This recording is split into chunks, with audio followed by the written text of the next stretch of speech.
तेजस्वी जी का जो महागठबंधन बना है, जो नेतृत्व में गठबंधन बना है, वो गठबंधन अटूट है, अटूट है, अटूट है। उसको कोई दुनिया की ताकत हिला नहीं सकता है। 2015 में भी हम लोग का गठबंधन था, 2015 में भी हम लोग का गठबंधन था। 2017 में इन भाजपाइयों ने एक षड्यंत्र किया, इसलिए हमने कहा कि साजिश करता है, ये षड्यंत्रकारी हैं ये। 2017 में इन लोगों ने एक षड्यंत्र किया और एक पुराना केस जो 2008 में खत्म हो गया था, उस केस को 2017 में फिर शुरू करवाया। और एक ही साजिश थी, एक ही साजिश थी कि कैसे तेजस्वी जी को, लालू जी को और नीतीश जी को अलग किया जाए। हम लोगों ने समझ लिया, हम लोगों ने उसको महसूस कर लिया और यह एहसास हो गया कि 2017 में जो फैसला हम लोगों ने लिया था वो सही फैसला नहीं था। आज जो हम लोगों ने फैसला लिया है वह फैसला सही है और वह फैसला सही है। बताइए, इस देश का प्रधानमंत्री और देश का मुख्यमंत्री काहे के लिए बनता है? देश का प्रधानमंत्री इस बात के लिए बनता है ना कि देश की जनता की भलाई देखे, देश की जनता का सुधी ले, देश की जनता को देखे कि दुख में है, कि तकलीफ में है, कि कष्ट में है। आज पूरे देश में एक ही समस्या है और वो समस्या है महंगाई की। इस देश में एक ही समस्या है, वो समस्या है बेरोजगारी की। इस देश में एक ही समस्या है रोजगार, नौजवानों को रोजगार की। भाई, प्रधानमंत्री नरेंद्र मोदी जी 2014 में भाषण दे रहे थे, देश भर में घूम घूम के उन्होंने कहा कि 2 करोड़ लोगों को नौकरी देंगे। तो 8 साल में 16 करोड़ होना चाहिए, 16 करोड़ होना चाहिए। और 16 करोड़ में अभी देखे कि 22 तारीख को कहे कि 10 लाख देंगे और अभी 75,000 को देंगे। क्या होता है? सुबह टीवी खोलिए, शाम तक एक के बाद चलेगा।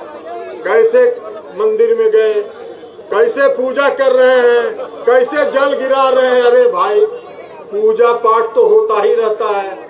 इस देश में हर आदमी आस्था से पूजा करता है। सेलिब्रिटी क्यों बन रहे हैं? देश की जनता का समस्या का समाधान करिए ना। वित्त मंत्री का देखा भी हमने, वाशिंगटन में कहा जब 82 रुपए, $1 का कीमत 82 रुपए हो गया, तो वित्त मंत्री ने कहा कि देखिए, रुपया गिर नहीं रहा है, डॉलर मजबूत हो रहा है। अरे वाह भाई, नाक इधर से पकड़ रहे हैं कि इधर से घुमा के पकड़ रहे हैं। यही इस देश को चलाने का आपका जुमलेबाजी है, यही इस देश के चलाने का आपका नजरिया है। इस देश की समस्या है, उस देश की समस्या पर कभी कोई चर्चा नहीं करता। इसलिए अब छोड़ दीजिए, उसका चिंता छोड़ दीजिए। उसका चिंता 2024 के चुनाव में माननीय मुख्यमंत्री नीतीश कुमार जी और तेजस्वी जी के नेतृत्व में जो सरकार बनी है वो दिल्ली तक कूच करेगी और वहां कब्जा होगा। उसका चिंता मत छोड़िए। गोपालगंज का चुनाव साधारण चुनाव नहीं है,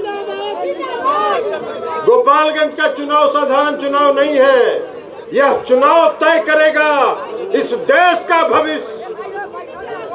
और माननीय मुख्यमंत्री नीतीश कुमार जी और तेजस्वी जी के नेतृत्व में जो बिहार में सरकार चल रही है, वो बिहार से, पटना से चल के दिल्ली तक के लाल किला पर कब्जा करेगी। ये हम आपको बता दें। को महागठबंधन की सरकार बनी नीतीश कुमार जी और माननीय तेजस्वी यादव जी के नेतृत्व में, और 9 अगस्त के बाद से आज तक लाखों लोगों को रोजगार मिल गया, लाखों लोगों को रोजगार मिल गया।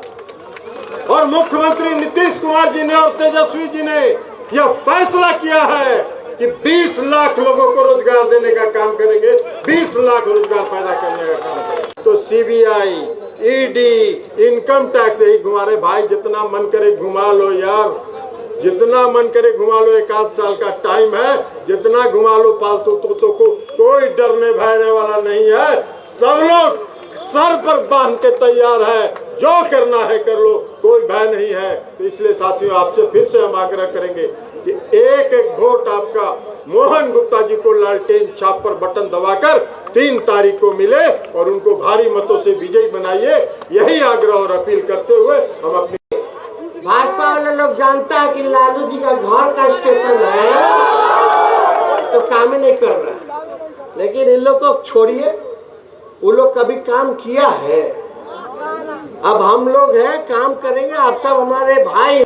हम बिहार के लोग बड़े धूमधाम से, श्रद्धा से मनाने का काम करते हैं और इसी बीच उपचुनाव भी चल रहा है।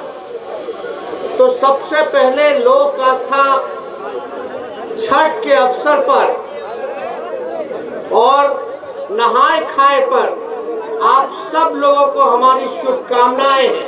एक पार्टी छोड़ दीजिए, खाली भाजपा, और सारा पार्टी एक हो गया। क्यों हुआ? असल मुद्दा क्या है? असल मुद्दा महंगाई, बेरोजगारी, गरीबी, पिछड़ापन, शिक्षा, चिकित्सा, किसानों का मामला, किसानों का आय दुगना हो, मजदूरों की लड़ाई, ये सब असल मुद्दा है। देश की आर्थिक स्थिति एक एक लोग को पहचानते हैं किसका क्या मकसद है। अब एक बात देखिएगा भाई, छठ है, त्योहार है, ये भाजपा वाला अब लगेगा लंगड़ी लगावे। वो लोग देखेगा रे, ये लोग तो काम का बात कर रहा है, इलाज का क्या चीज का बात कर रहा है, कमाई का बात कर रहा है, सिंचाई का बात कर रहा है, दवाई का बात कर रहा है, पढ़ाई का बात कर रहा है, सुनवाई का बात कर रहा है, कार्रवाई का बात कर रहा है। तो अब क्या किया जाए? तब बोले हिंदू मुस्लिम फिर से लाओ मंदिर मस्जिद। अरे पेट भरे वाला है, तो इसलिए मुद्दे पर रहना है। अब हम तो नहीं कहेंगे कि क्या क्या उन लोगों ने वादा किया था, भाजपा के लोगों ने। अब क्या किया भाई भाजपा के लोगों ने? एक बड़ा उपलब्धि बता दो जो भाजपा के लोगों ने गोपालगंज के लिए किया।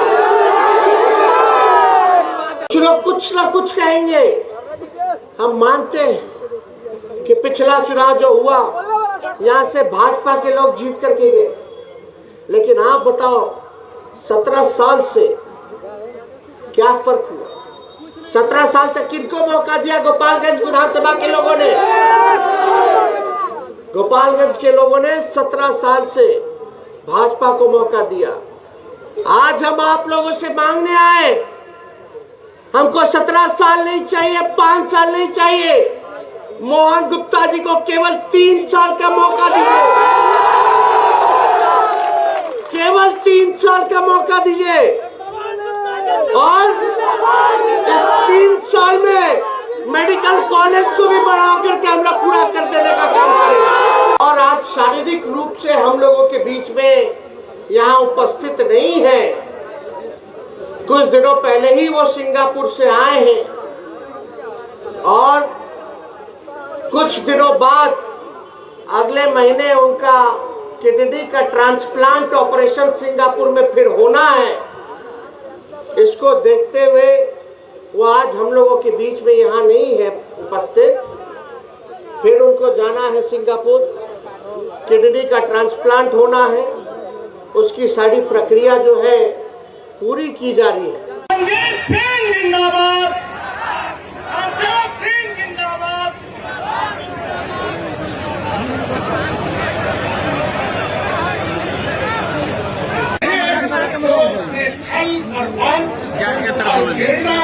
नफरत की राजनीति की है। राष्ट्रीय अध्यक्ष और बिहार के पूर्व मंत्री